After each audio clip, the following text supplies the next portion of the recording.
We're catching up again for the weekly wool report with our friend from Michell Wool, Andrew Partridge. How are you, Andrew? Very well, thank you, Ricky.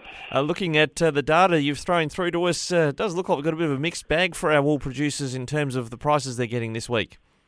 It was, mate, yeah. So the superfines have been sort of travelling along okay, and we've been talking about demand out of Europe being very well.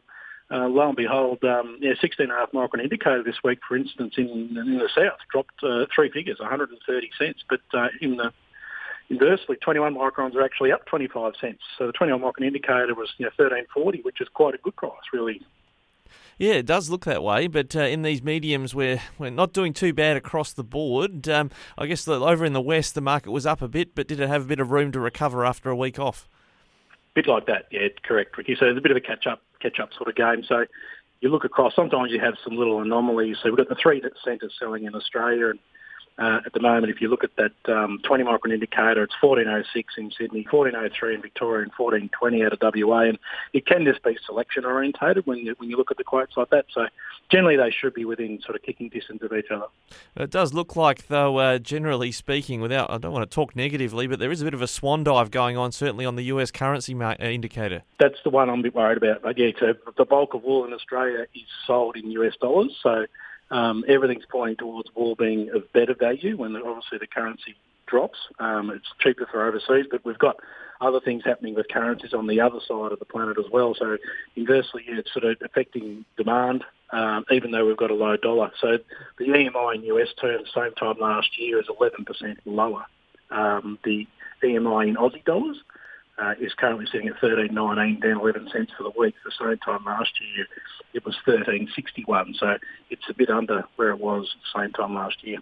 But despite all of that, it does seem that at least compared to last year, the offering is a bit up on what it was around the same time last year. Is that just a product of people who've just got so much of it they need to keep it moving, or is there just trying their luck in the market? Bit of COVID, I think. Yeah, a bit of COVID wrapped into it. So back towards the end of last financial year, there's a bit of wool being passed in for various reasons, and it's sort of coming onto the market now. I don't think we've all of a sudden had a 10% increase in wool cuts.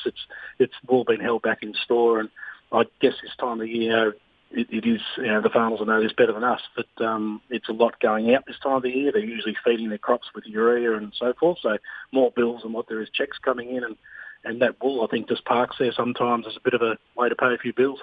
So I'm just wondering about, where we're heading then. Tell us how many bales have got on offer, but are we expecting to see a bit more of this, a fair bit more coming on the market compared to trend in coming weeks?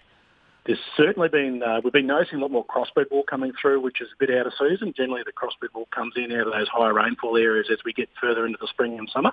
But we're seeing a lot of crossbred wool in the market at the moment, more than what just, assist on last year. And I'm guessing a lot of that is passive wool because, as we know, the crossy wools have been facing a flat market and a terrible price on the desal side of things. So, yeah, look, at the moment we're sort of seeing well up above. I think we'll start trending back to the trend line a little bit. I think this is a bit of a spurt. Out of New South Wales, for instance, we're hearing horror stories about lambing percentages and low cuts because of all the rain and the muck. The young sheep over there have not done at all, and the lambing percentages have been horrendous apparently because all the wet weather. So I think that's got to affect wool cuts and wool supply coming out of New South Wales for sure. Yeah, I guess it is the start of spring, but unlike humans, the animals have to stay out there in the paddock. They can't go somewhere warm and enjoy themselves. The old merino, young merinos, the farmers will know very well how much they don't like rain. They like the sun on their backs. Crossbred's a little bit different. They have a tendency to want to survive. But young merino sheep, mate, if you know anything about them, I've been there and done that, they don't like wet and cold conditions.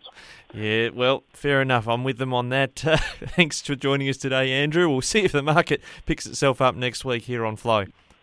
Good, Ricky. Thank you.